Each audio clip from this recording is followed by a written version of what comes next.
Conversations with Nicole.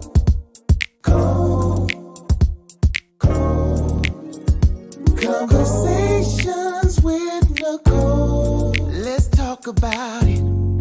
Tell me all about it. I'm here. I want to know what's on your mind. Ooh, the world needs to hear from you, and I'm so glad to have a conversation to reach the nation. And it's all about you. We'll help each other to discover innovative ways to positively change the world. Let's talk about, let's talk about, yeah. Let's talk about conversations with Nicole.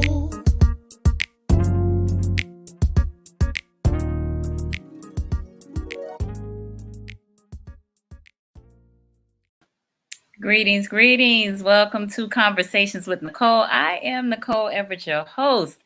And Conversations with Nicole is a talk show based in Tallahassee, Florida, focused on connecting the community through conversations. And today is what I call Wellness Wednesday. Wellness Wednesday is an opportunity for you, me, and my guests to have a conversation about whatever it is we want to talk about. And today we are talking about community healing. Community healing. Y'all, I have an absolutely fantastic panel here with me tonight from the Tallahassee Community Healing Days Coalition. And so I'm super excited and delighted to have them all here with me today. But before I bring them on stage on the platform with me, I want to hear from you. I want to hear from you. So if you will, let me know what city, what state are you tuning in from? Put it in the comments. We are live on Facebook, on YouTube, and on GreaterWorksNetwork on Roku. So tag your friends, like, tag, share, let them know they need to be right here for this exciting conversation. Again, we're talking community healing. We got the Tallahassee Community Healing Days coming up, 11th annual. I can't even believe it. But I'm so glad it still exists and is still going on. And this coalition is keeping that charge. So I see a few of you chiming in. So let me go ahead and acknowledge you. Hey there, cousin Denise out of Texas. Thanks for being here. My sister Lynette out of Tallahassee. We got to spend some time together today at the Race Summit in the Civic Center that the city put on. Thank you for being here. I appreciate you. Mr. Michael Love out of Jacksonville. Thank you for being here. Greetings, greetings. Mr. Jerry Smith and Tally. Thank you. Tracy Golay right here in Tally. Thank you for being here. Miss Rita Brown, Brownsville in the house. Thank you for being here, Miss Brown. I appreciate you so much. And my mom, who is actually traveling, but she is tuning in on YouTube. I appreciate you, Mom. I appreciate you so much. And Miss Marion, thank you for being here too, Miss Marion, out of Miami Gardens, Florida, representing. Thank you, thank you. All right, so, woo, y'all, it was a brisk day here in Tallahassee. Like fall is here, okay? So for any of you who got it twisted and didn't know, we felt it today, all right? And y'all know I am from Miami, so I was struggling a little bit. I'm gonna be quite honest with you. I was struggling, but we're gonna make it through. We're gonna make it through. This is just a taste of what we have in store. So, but it's okay. There's, this change. We got to get used to change. We got to get used to change. So I am going to bring my guests on. If y'all will just bear with me one little moment, because I thought I had Miss Dr. Lowman Jackson's bio pulled up. Here we go. Here we go. All right.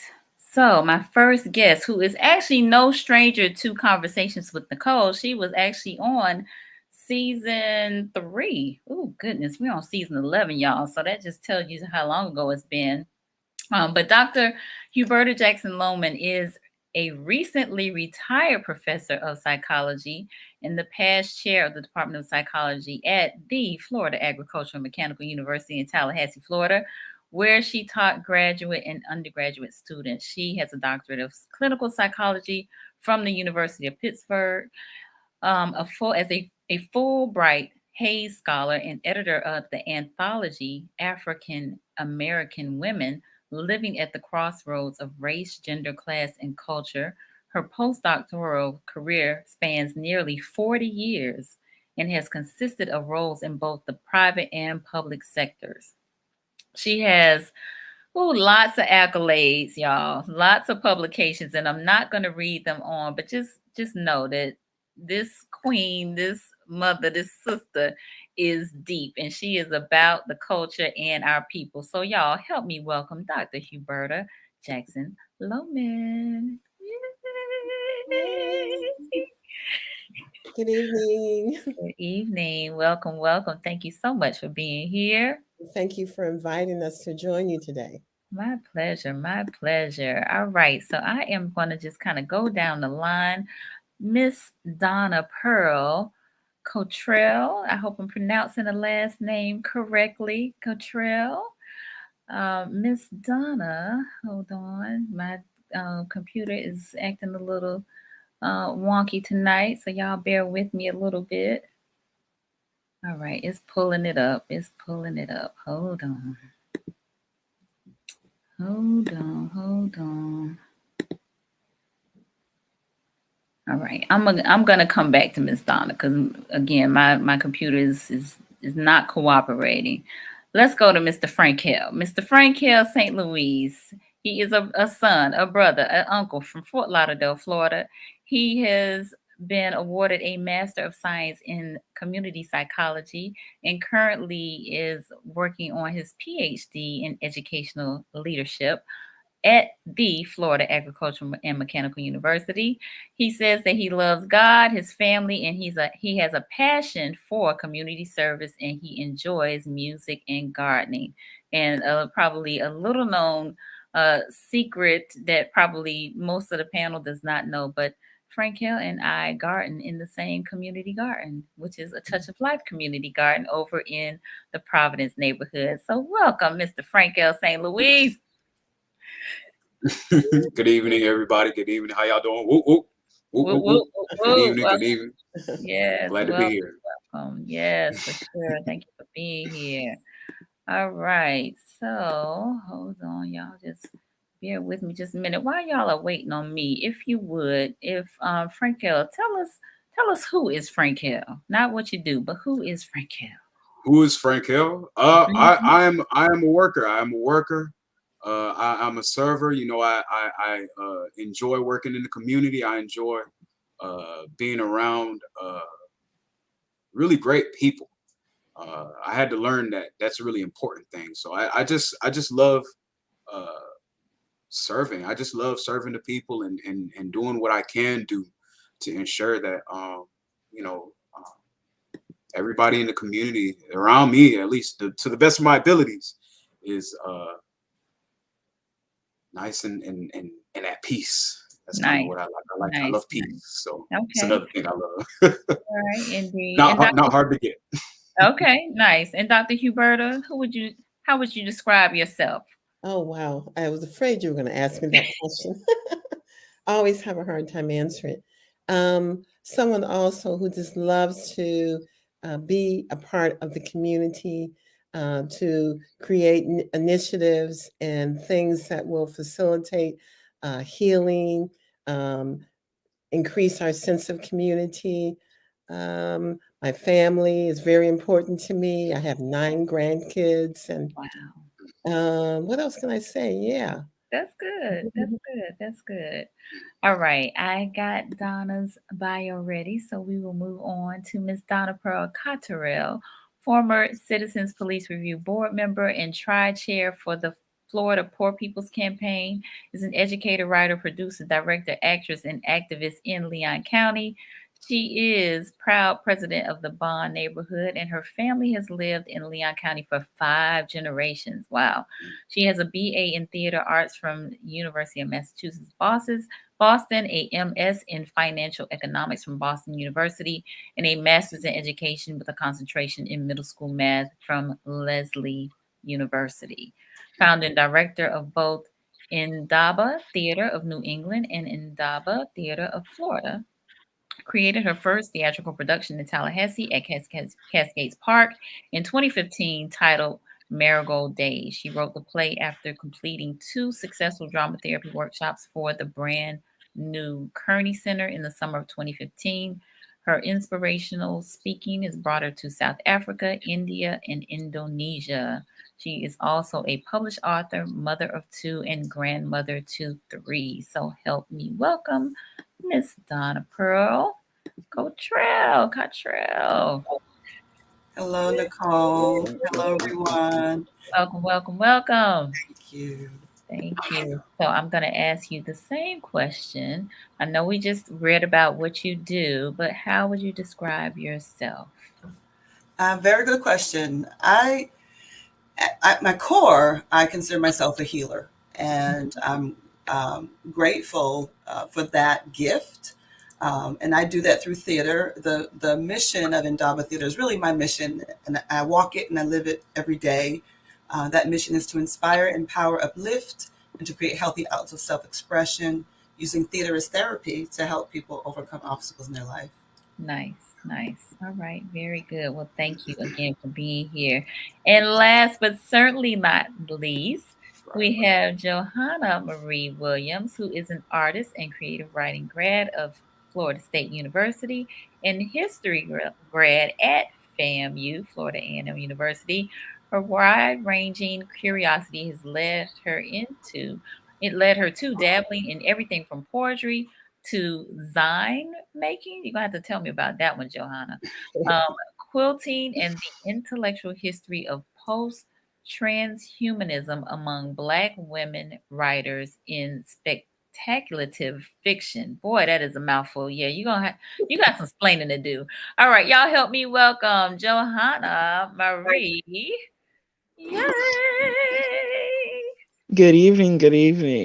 Thank you for being here. Yes, thank you for having us. My pleasure. All right, we got a question already. Does the theater teach individuals the art of storytelling? I'm interested.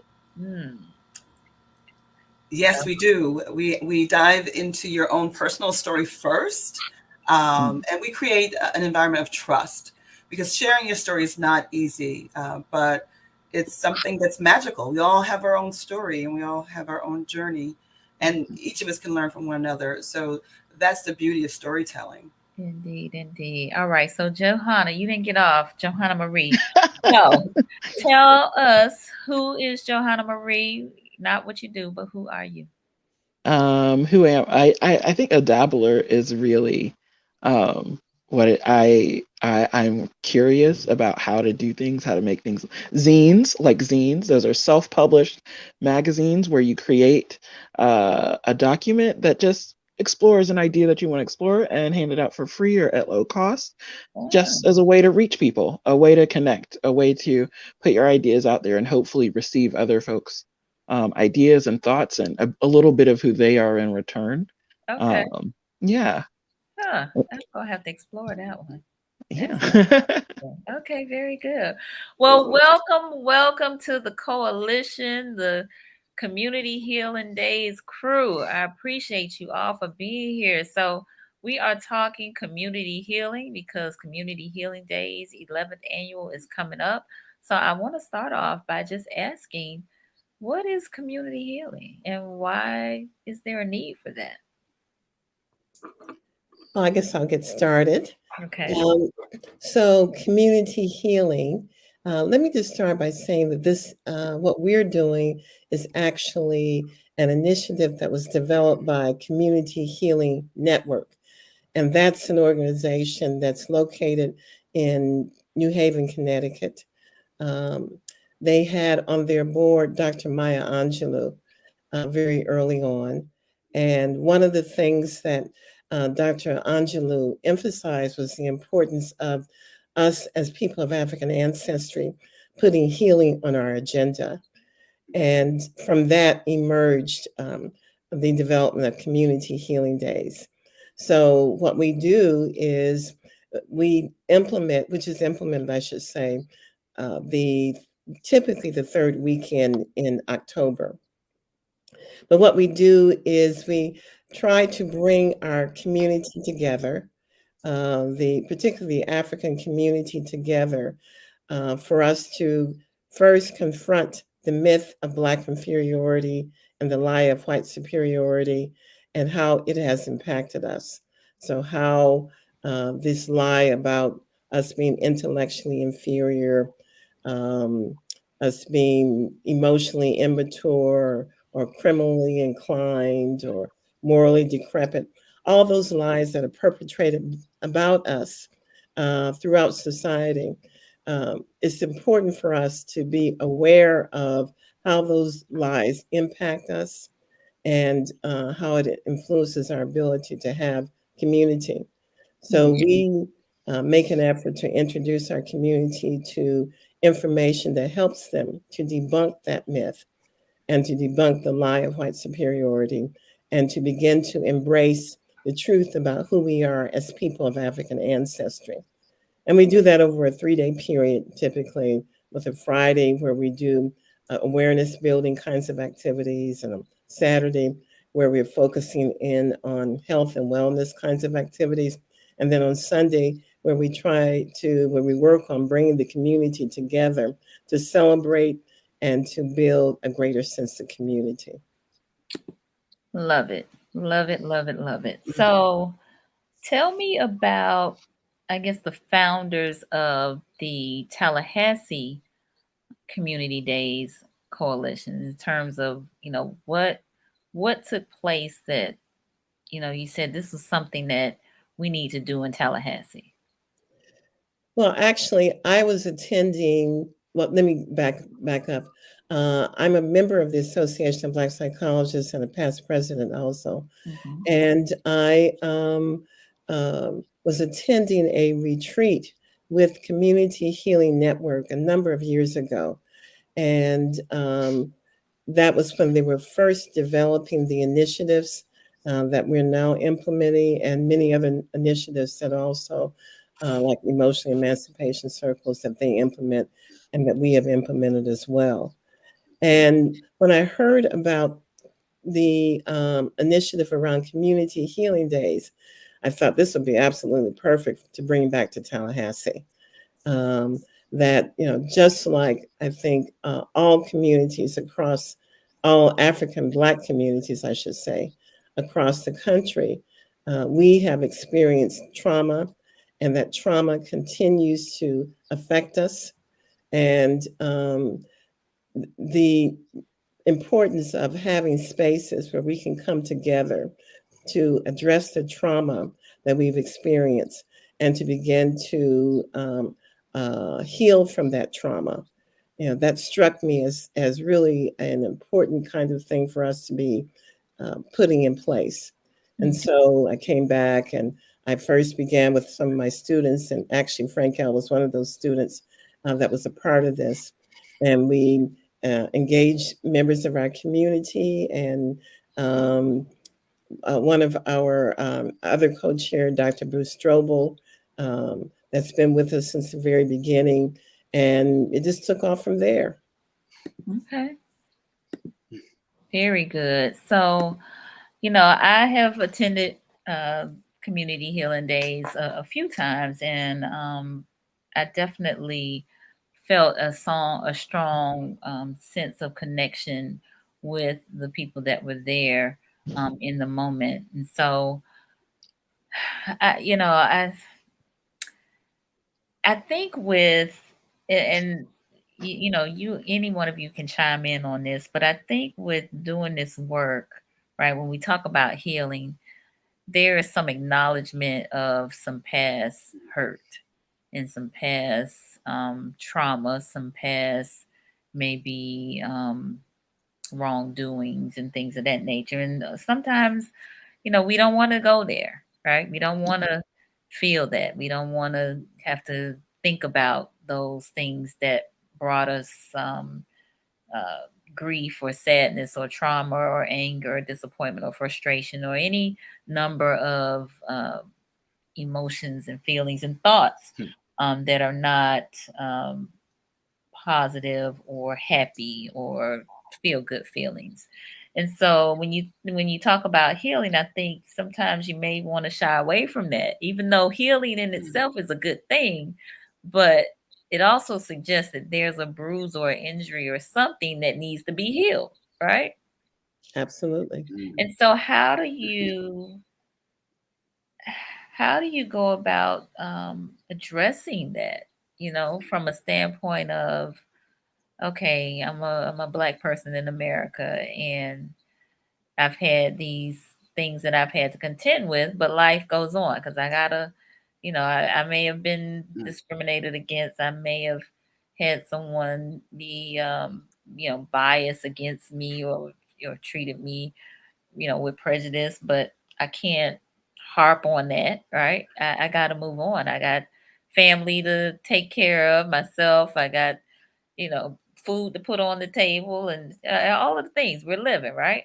And so this is now what you all are suggesting is us taking time to give space to this, right? Absolutely. Absolutely. Well, I'll just say, because I wanted to let some of the others talk about this too, is that um, trauma, we are embodied sometimes with that trauma, and it lives within us. And it has been living within us for now, I would say, up to 600 years. And so one of the things that I think that we have to do in order for us to begin to experience any sense of freedom is to be able to take control over our time and create space for us to engage in healing. Because one of the things that I always say that oppression does to us is that it steals our time. It denies us access to control over our time. And when we take time for healing, we're actually resisting the oppression that we have been under for 600 years. No, that is very well said. Hadn't thought about it that way, but yes, it does steal our time. And so, but we have a lot of healing to do. I'll just leave it at that. So, tell me, in terms of this journey of hosting the days, what is it that you want to happen here in Tallahassee as it relates to it, and how, and I want to get Donna Pearl or Johana-Marie or Frankel involved in this. So what is your hope as it relates to hosting these days in community healing? What is your hope for the community as it relates to these activities? Well, I'll speak first if Okay. anyone would like to go. Just to kind of harken back and to pull back into that idea, like the concept of healing was very new to me, and really being a participant and then becoming a volunteer of the Community Healing Days kind of exposed me to what healing should be and what that idea is. It's never really been a concept put to me straightforward in my life, and in the way that we try to do so with the Community Healing Days. So with Tallahassee is such a special and unique city. I believe since I've been here, I've grown to love this city, and to have a space where you can continue to breed positivity, to have that spread in Tallahassee, I believe is very important, so that Tallahassee never loses that special essence, I believe. So with Community Healing Days, just constantly having these annual events and eventually having other people start their own types of events that are daily, monthly, what have you, I think is just kind of how I envision what we're doing with Tallahassee Community Healing Days, is to just continuously bring forward a space for people to be exposed to healing, for me, for the first time, for the 100th time, what have you. So it's just a really important way, I believe, to show people what healing is and how you can even become a healer, and what that looks like. I love that. I love that. So definitely some intentionality around that. Again, I'm hearing giving space for healing. I've done a few shows on grief and grieving, and the uh, the sister that was on, Dr. Faith Troop, who is a FAMU alum and out of the psychology department. Um, she just masterfully talked about how, we don't give space for grief. And it's not grief, it's not just the grief of death, but it's the grief of change. It's the grief of unrealized dreams and hopes and, desires. It's frustration. It's illness, it's disease, it's a whole host of things. And so when we don't take time to grieve, then we are setting ourselves up for, um, I don't want to say failure, but ultimately failure, because it impacts our minds, it impacts our bodies, it impacts our spirits. And so we have really got to do a better job of grieving. I think grieving is part of healing. I was very transparent on those shows because I am one of the offenders, number one, when it comes to not grieving. I tend to hold a lot of my negative or not so happy feelings in until my cup overflows, and then I can't hold it anymore, right? And that's not healthy.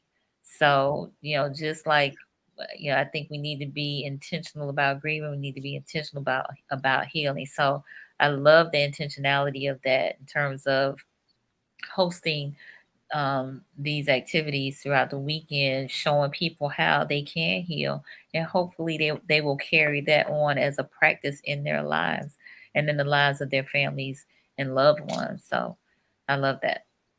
And let me just also add to what you just shared, Nicole, because actually creating space for things like grieving was something that happened in many traditional African communities. And so that there were actually literally spaces where people could go to carry their grief and to relieve themselves of that. And I think that, that's part of what we have perhaps lost during this Ma'afa experience. Ma'afa, which is a term, I don't know if everybody's familiar with it, but it's a term that was developed by Marimba Ani that talks about the great disaster of our enslavement and colonization. And so, as a result of that, and as I said before, we haven't really been allowed time to even grieve. And we're forced to go back to work, go back to school, go back to doing whatever it is that we have to do in order to survive.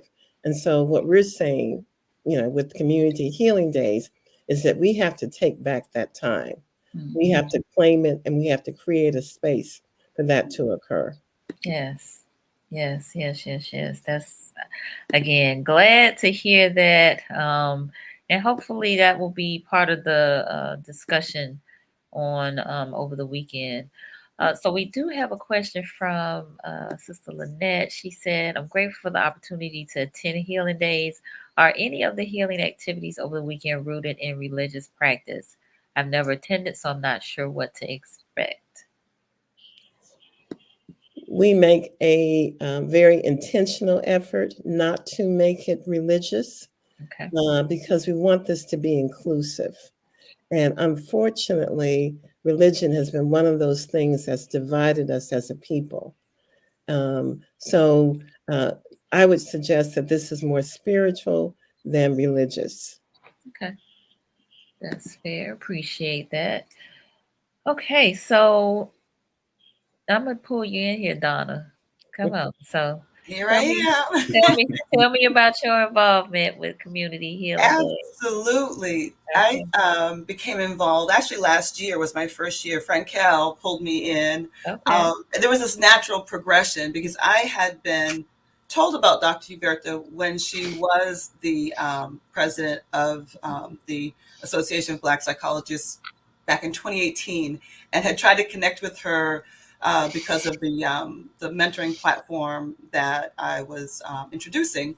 The National Cares Mentoring Movement had consulted with Dr. Huberta, and so they wanted us to connect. Anyway, long story short, fast forward to Frankel and I are in a workshop, a gardening workshop to become certified urban farmers. And Frankel's telling me about Community Healing Days and saying that Dr. Huberta was the chair. And I'm like, oh my gosh, I've been trying to connect with this woman for like 4 years. Mm-hmm. So of course I wanted to be involved.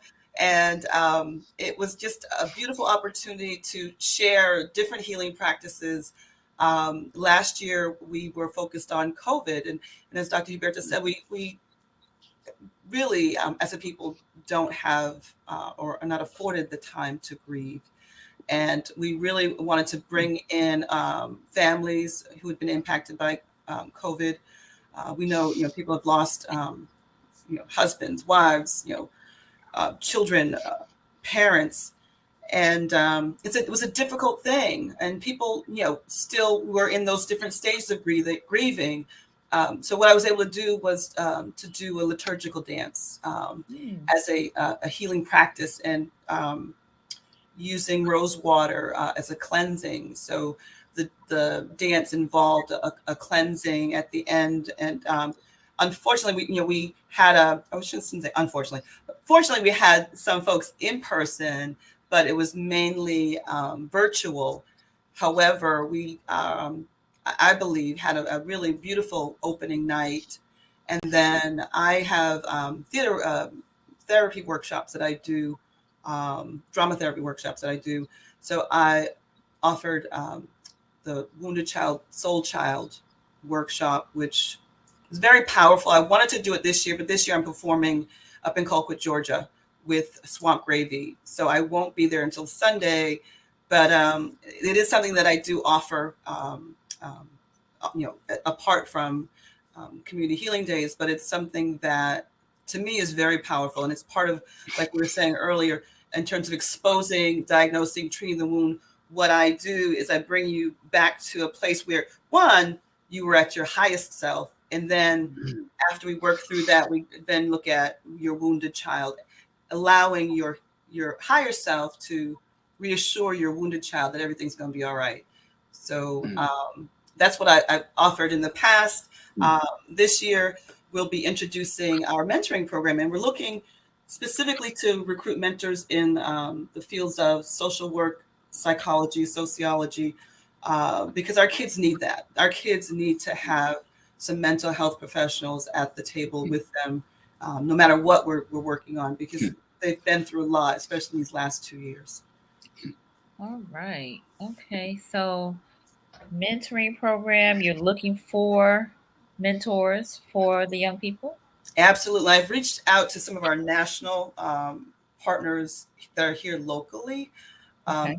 Ask me to name them. I will. I'll post a picture of our national partners because I can't remember all of them. So if you go to someone else, I'll pull up that picture and see if I can drop it somewhere. Or okay, that's fine. Okay. All right. So, so you are looking for mentors as well, or no? You already have them Yes, kind of lined up. I'm sorry. We are looking for mentors. We'll be launching the program in January, so there'll be some training in between. We're going to be introducing it on Sunday, letting people know, about it, and the schedule, so that if anyone is interested, please, feel free to reach out.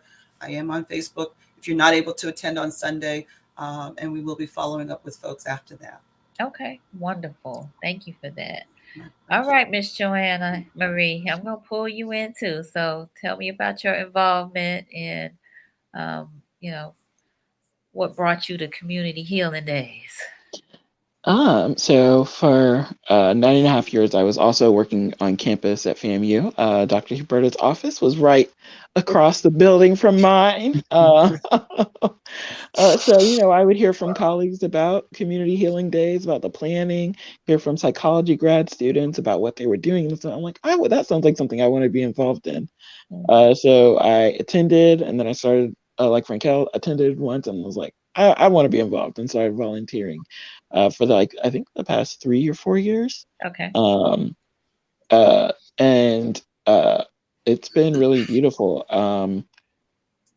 I guess what I would say I'm hoping for the weekend is like myself, I would love to foster curiosity in folks about what healing looks like, both intellectual, where we're having this conversation on Friday night, physical, where we're engaging in different physical activities on Saturday, and then emotional and psychological, where we're having healing circles on Sunday, these engaging folks in these different aspects of what healing looks like, and giving them a taste of, hey, here's what that means, and hopefully fostering more of a need and a want for that continued healing, focus on healing, that time taken for healing throughout the year, because that's what we really want, is not just to do this once a year, but to be doing this once a month, even meeting together, conversing with each other, sharing each other's burdens, getting training on really how to take care of each other, not just staying at our current level of understanding about mental health and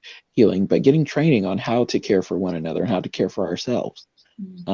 So just wanting to foster that creativity by giving people a taste of, here's what healing looks like intellectually, here's what it looks like physically, here's what it looks like emotionally and culturally.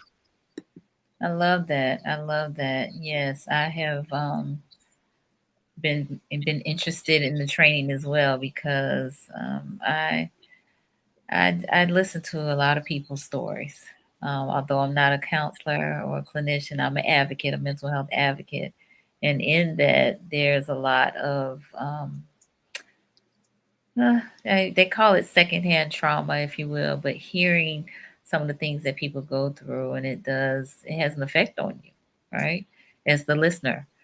And so getting that training, receiving some techniques in terms of how you as the listener who is in the healing space can assist, but also care for yourself, I think is very critical.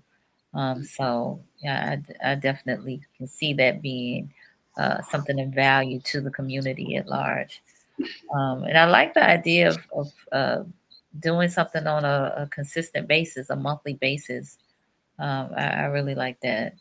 So let me pause just real quick. We are a little bit past the halfway mark. And so I definitely want to, for those of you who are just joining me, I am Nicole over at Conversations with Nicole. This is Wellness Wednesday. We are talking community healing with members of the Tallahassee Community Healing Days Coalition. Community Healing Days is coming up this Friday, Saturday, and Sunday here in Tallahassee.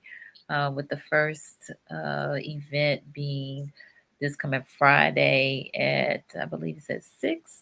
Is it 6 or 6:30?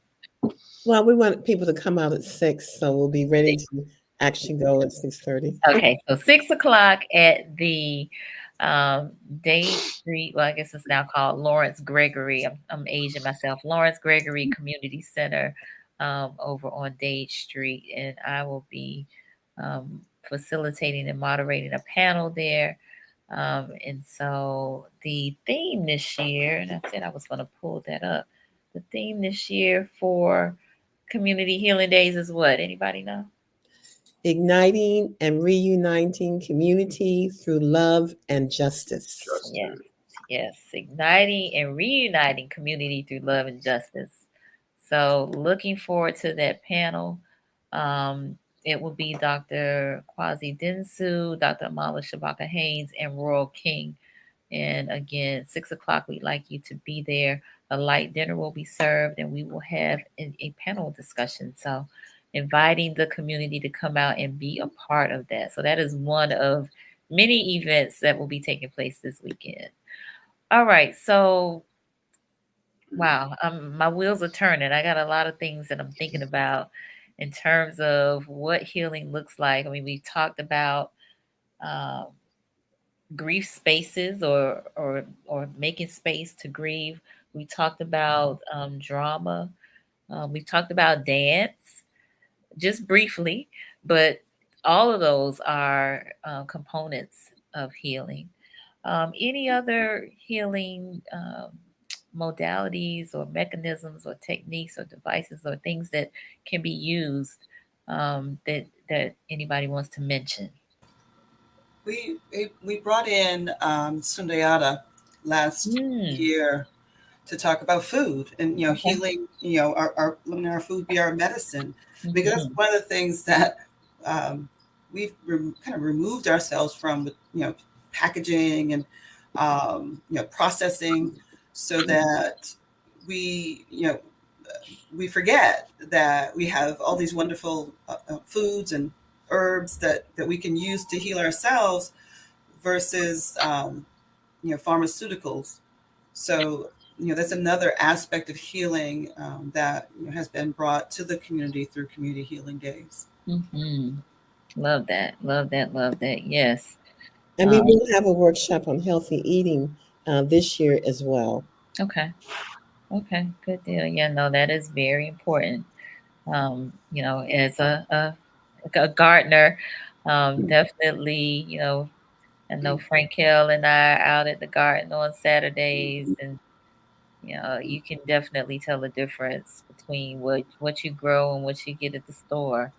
The smell, the taste, it's a big difference. And so I'm big on growing your own or getting with somebody who does, because it definitely it impacts your total wellness. So I'm glad to hear that will be something that is covered.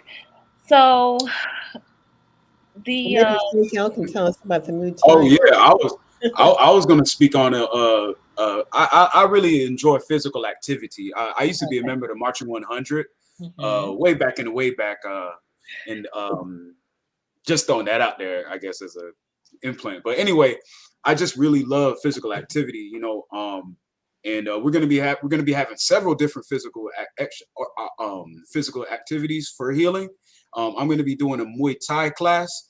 I just fell into loving Muay Thai. I love that style of martial arts, so I just really have a passion for it. But physical activity, sweating, I'll be in like really, really bad times. I'll feel really, really low. Nothing will really boost me up like just going outside and just like running, and just getting my heart rate moving and just kind of feeling the air, feeling that natural breeze. I like the gym, but there's outdoors to me is like super, super, super critical. Like if you're gonna start working out, go outside sometimes too and just enjoy that weather. I just love it. But physical activity is like, for me, that really gets me out of any rut. Okay. So that's healing for you, physical activity. Yeah. Movement. All right. We'll have all kinds of physical activities because we have yoga, we have African dance. What else do we have? What Frankel just mentioned. We'll have a health and wellness workshop. So there'll be a number of different ways that people can engage themselves at the physical level, because as we mentioned before, trauma is embodied. And so we have to have opportunities to release what we're holding in our bodies. And it's often not enough just to talk about it. Sometimes we have to engage in some physical activity, as Frankel mentioned, that will allow us to kind of let go of some of those things that we're holding on to. Yes.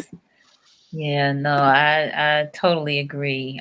During the pandemic, especially when we were shut down, if you will, I picked up walking. So I walked a lot. There's a couple of gentlemen who started a fitness challenge, if you will, Mega Ace and O'Neill.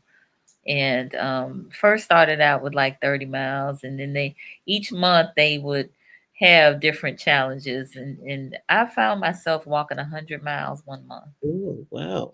Yeah. That's phenomenal. Yeah. And so, yeah, I know it is. I if you would have told me that I could have done something like that, I would have denied it all day. But I was walking almost every day. And so it energized me. It really did. And especially during those times when we were social distancing and working from home and that sort of thing. But yeah, it made a difference. I came to appreciate my neighborhood even more, and connected more with nature and noticing things that I would drive by every day that I never ever really noticed.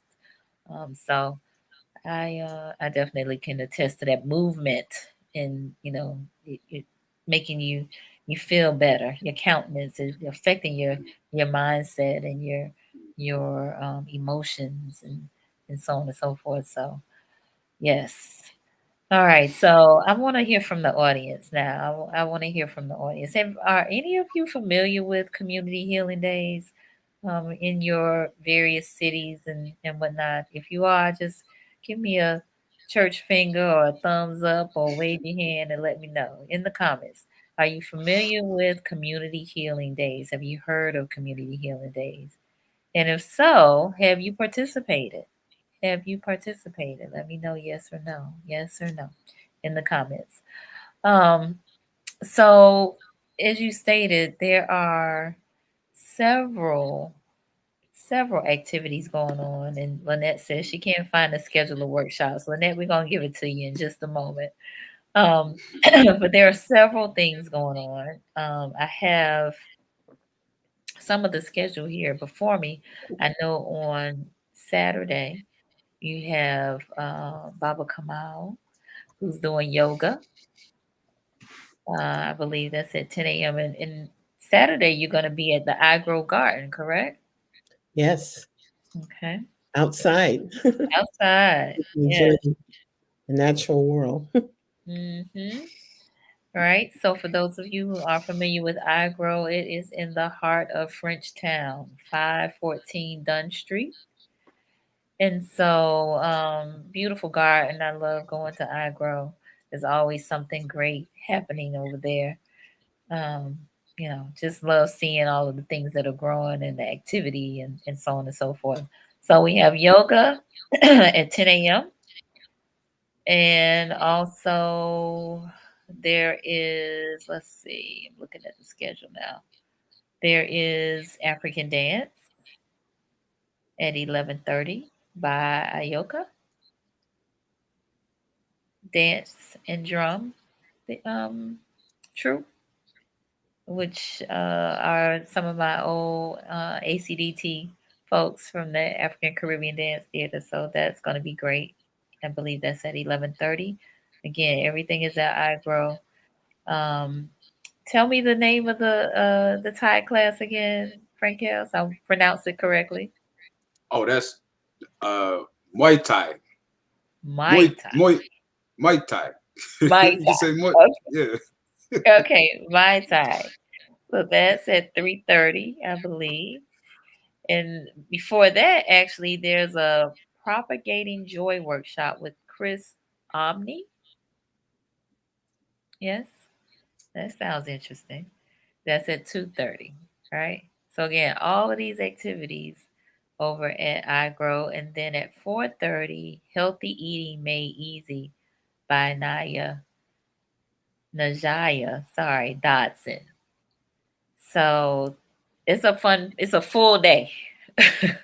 A full day of activities. Not to mention there will be some um, free healing workshops, gardening workshops, so gardening class rather.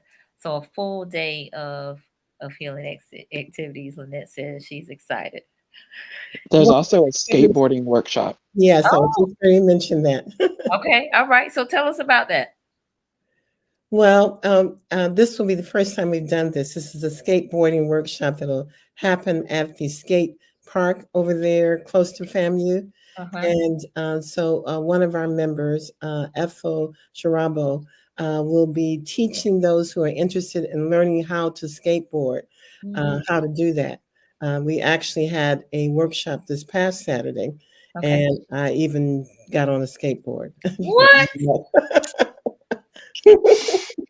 Did somebody capture that? I'm afraid so. That's all right. That's Yeah. all right. But that will be at 10 o'clock.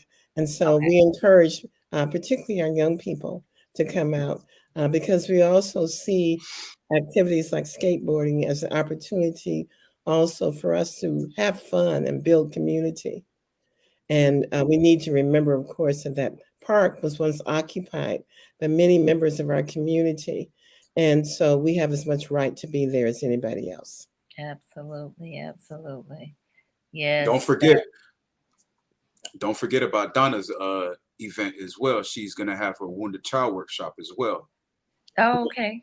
No, Yes. actually, Well, yeah, unfortunately, I can't. I'm triple booked. So I'm performing my last series of performances with Swamp Gravy in Colquitt, Georgia. So I actually have a 2 o'clock and a 6 o'clock performance in Georgia. So unfortunately, I can't do that. But if I may, Nicole, I will share my information. So if anyone's interested in doing those workshops with me, I do them as part of our series through Indaba Theater. Okay. Yes. Wonderful, wonderful, wonderful. So who is Healing Days for? it is for us. It's for people of African ancestry because we need to have spaces where we can just come together to address our issues. And, I think sometimes people think that all spaces have to be open to everybody. But I think when you dealt with trauma, you need to have spaces that are uniquely created to address your needs. And so we wanted to create a space for us so that we can heal from this myth of Black inferiority and the lie of white superiority. And in order for us to do that, we need to have a space that is just for us. Okay. And it's for us, young as well as us elders. All right. Good deal. And that was going to be my next question. Is it for all ages? And is there something for all ages? There will be children's workshops actually on Sunday, and we'll have the healing circles, a men's healing circle on Sunday afternoon, a women's healing circle, and a youth healing circle. The youth healing circle for the teenagers, but we'll also have some children's activities that will be going on specifically for children. So if parents want to come and bring their children with them, and their children can be engaged in various activities while they're participating in the healing workshops. And I should also mention, too, that we're going to be doing a community dance on Sunday. So we're all going to learn a dance together to help to build a greater sense of community. Okay. Very good. Very good. Let's see. We had a comment by Dr. Taronda Lee, who's on here. All right. She said, she's fearless. Okay, so we got Miss Portia on. She said, where are these spaces permanently? Workshops are great, but where and who do people reach out to real time? Now, Miss Portia is down in Miami, so she's kind of curious about that. Any thoughts around that? Well, let me just say this. I don't want to talk too much, but I wanted to say too that one of the goals of community healing is also to introduce people to the various kind of healing opportunities that exist within our community. Because very often we don't even know about things like what Donna's been talking about, the activities that she engages in, but there are many others. And so if you come out to Community Healing Days here in Tallahassee, you'll get an opportunity to meet people who are engaged in a variety of different kinds of healing activities. And as Johanna had also mentioned, our intention is to continue to implement healing activities beyond Community Healing Days because, as we've been saying all along, we need to have spaces where we can go to on a regular basis to deal with the challenges that we are facing on a day-to-day basis. Absolutely.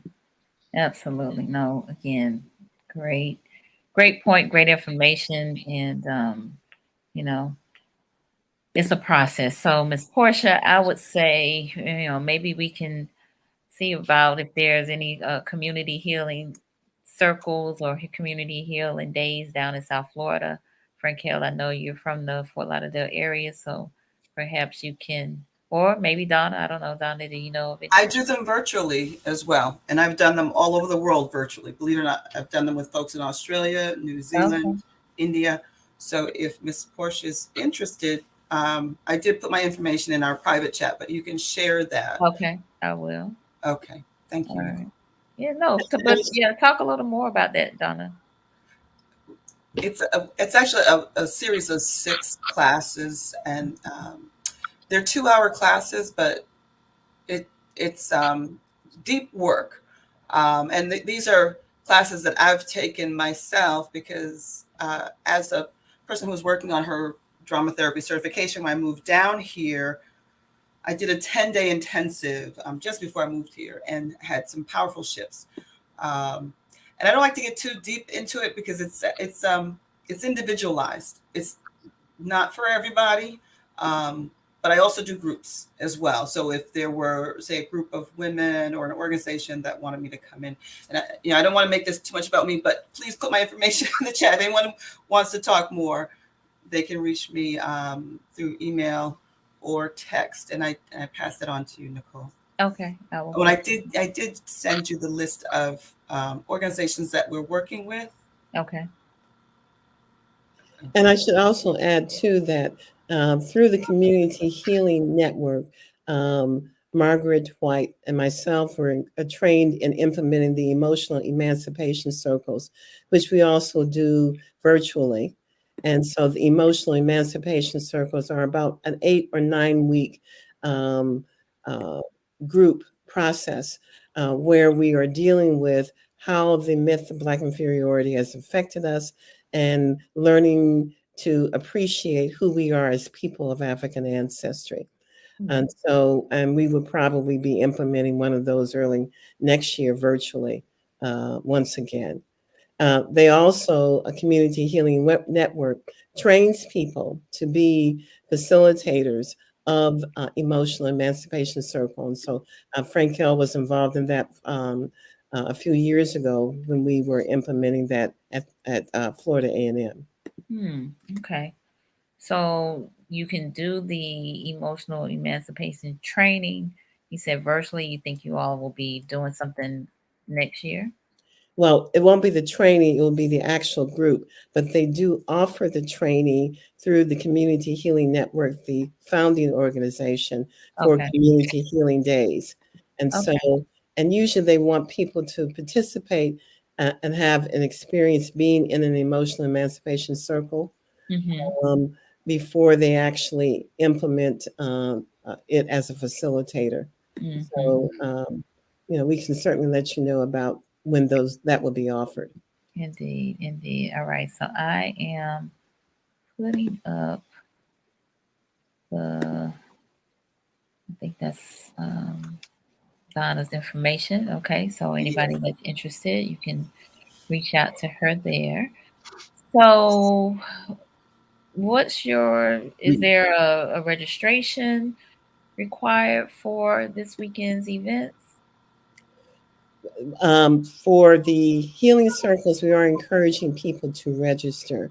Okay. And so there is a link that I guess we can share with you. I'm not sure.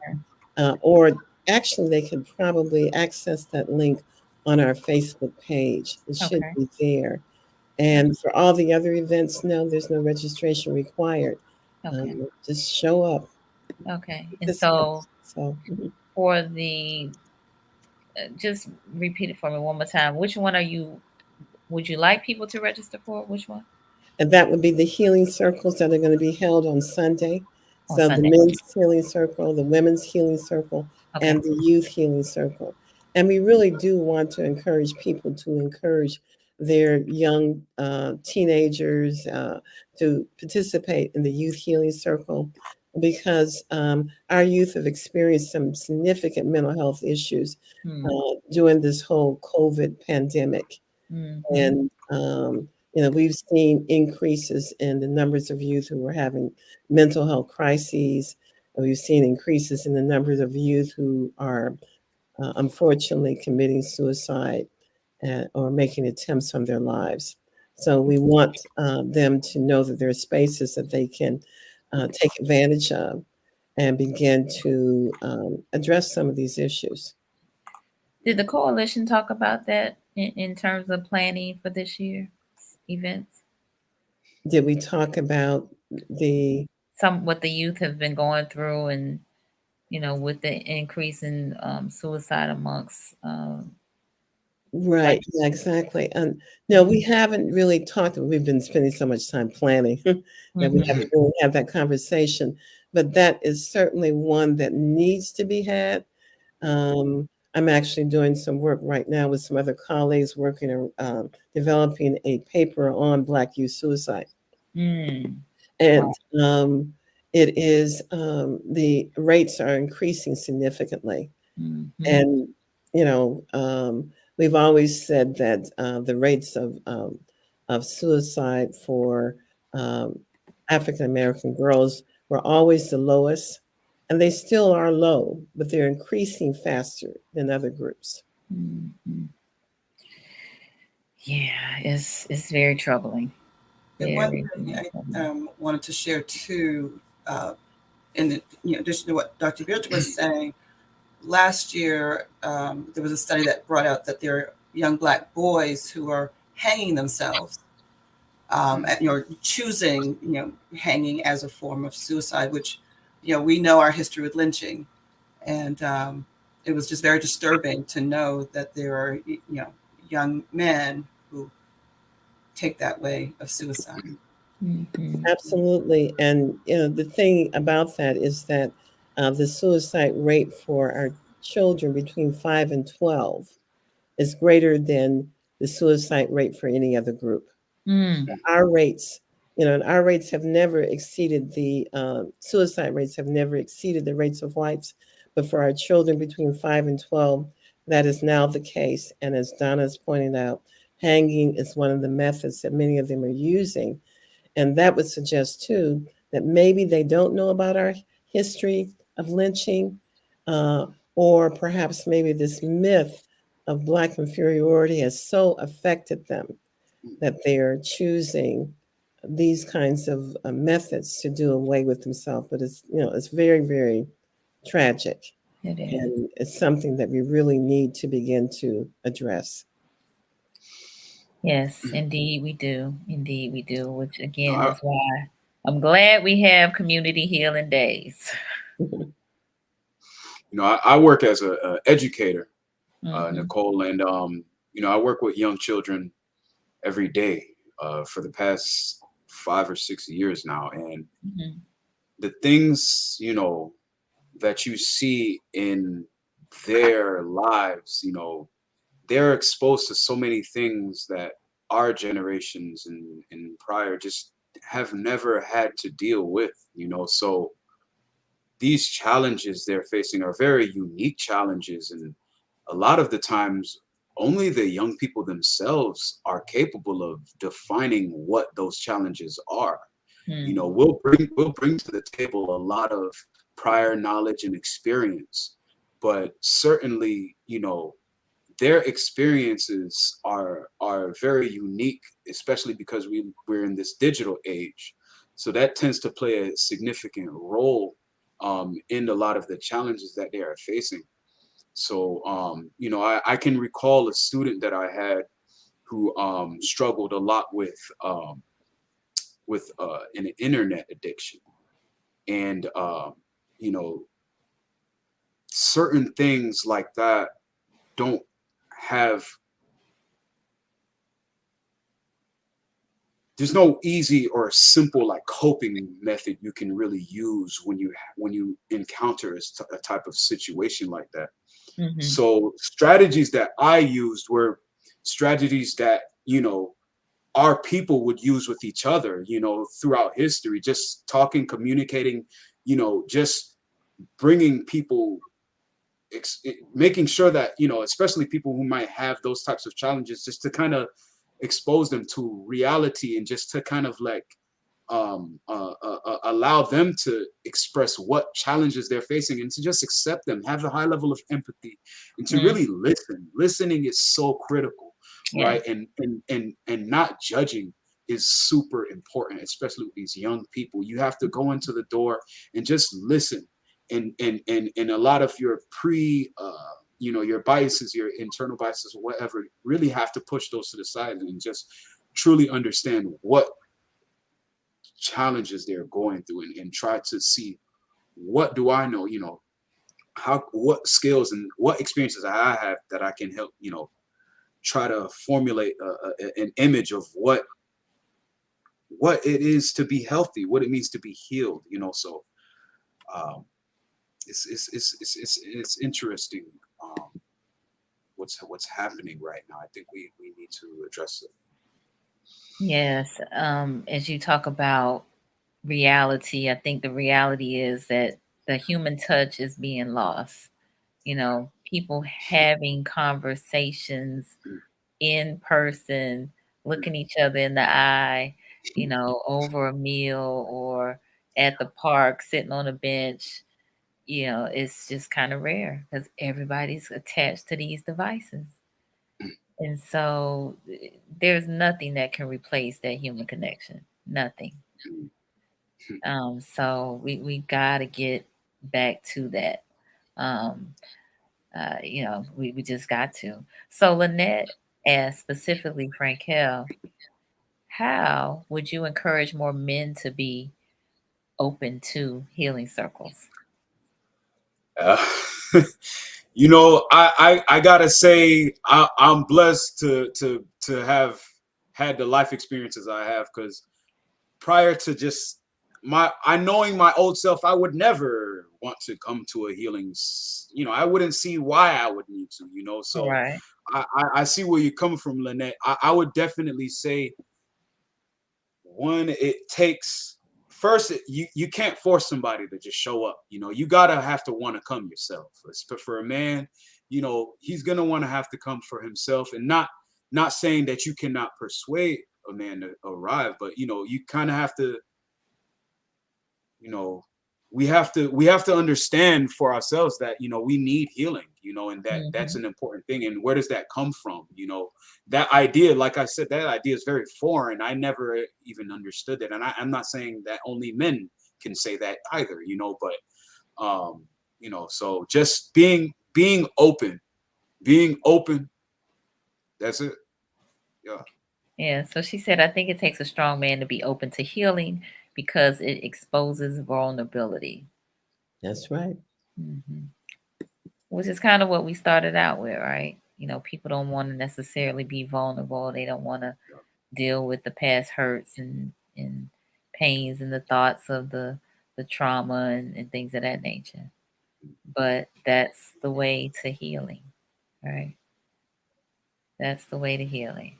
So listen, y'all, we are a little over our hour. So I want to give opportunity for any final comments or invites or whatever is laid on your heart to say. So I'm going to start with you, Frankel, and we'll work our way around. So any closing comments for the people? I'm just appreciative to be in the presence of such wonderful people. I just always love being able to be around Black people and to, learn from Black people. So I'm just appreciative of being here. And thank you for attending, everybody. Absolutely. Our pleasure. Thank you for being here, Miss Johana-Marie. Yeah, just final thought is just come curious. Definitely want you to come curious, come with questions, come to interact with your community. We want to see you and we want to hear from you. Okay, very good. Thank you so much. And Miss Donna Pearl. Thank you so much for having us, Nicole. And I want to thank the folks who showed up for me last minute, because I'm involved in a lot of different things. And Community Healing Days, as Dr. Huberta says, is very spiritual and something I don't take lightly. And I'm grateful to be at the table and to be able to assist and facilitate in bringing this to our community, because we're all in need of healing. We've all been through trauma, some more severe than others, but there's no trauma Olympics. We all are in need of healing. So thank you for having us. My pleasure. You're right. There is no trauma Olympics. And Dr. Huberta. Yes. Thank you once again for having us this evening. And I would just say that I think that it's really important that we all put healing on our agenda, and that healing, when it occurs in the context of community, that is probably the greatest form of healing. And so that's the kind of healing that we, as people of African ancestry, have traditionally engaged in. Yes, we can engage in our own individual activities. I'm not discouraging that. But I also think that coming together and talking and engaging in various activities is probably one of the greatest forms of healing that we can implement. So hopefully we can all find some way to um, put that on our agenda. Absolutely. Absolutely. Well, thank you all for being such a wonderful panel. I will just give one final recap of the events that are taking place this weekend. Friday, the 21st, a panel discussion. Ain't I supposed to die a natural death? Ain't supposed to die a natural Ain't death. supposed to die. Ain't supposed to die a natural death. Sorry about that. And that's at 8 p.m. We want folks to Well, come six. gather at Lawrence Gregory Community Center. Don't be laughing at me, Frankel. It was funny. And It was that'll funny. be 11:15 Day Street, right in Frenchtown. A light dinner will be provided, and then Saturday, all day at the I Grow Community Garden. I think it's 611 Dent Street. 9 a.m. to 8 p.m., but it's a whole host of activities, as well as at 10 a.m. at the skate park on FAMU Way. You definitely want to check that out. And then on Sunday, which we did not mention, the down at the hole, 3030 South Adams Streets, down there with Kufu, we will be on Sunday from 2 p.m. to 6 p.m. with the healing circles, men's, women, and youth healing circles. We definitely want you to register for that. You'll see what's scrolling at the bottom of the screen is the Facebook link, which has all of this information. So definitely follow them on Facebook and come out if you are here in Tallahassee. I saw Edith Corbett put up here that she plans to attend. If you all that are here in Tallahassee plan to attend, let us know in the comments. Let us know. Let us know.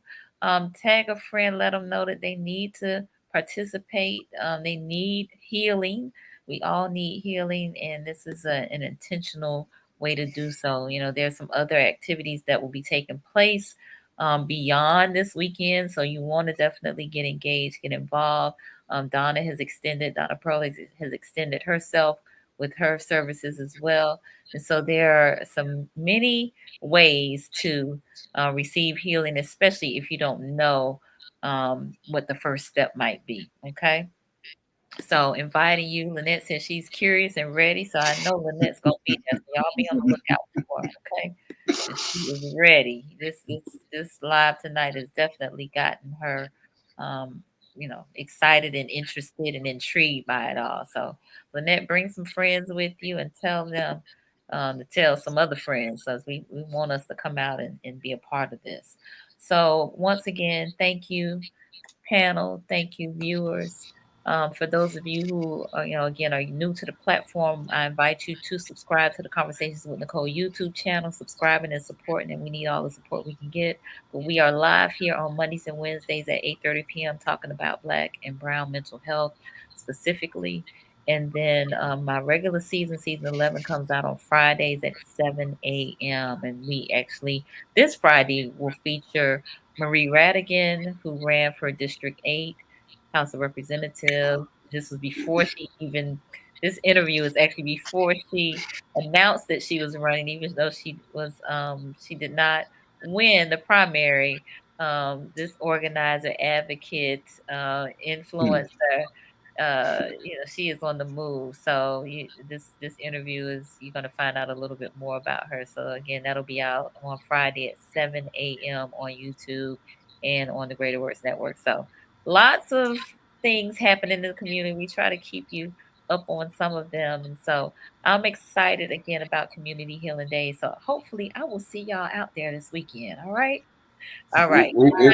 People, y'all take care, be healed, and we'll see y'all soon. Thank you.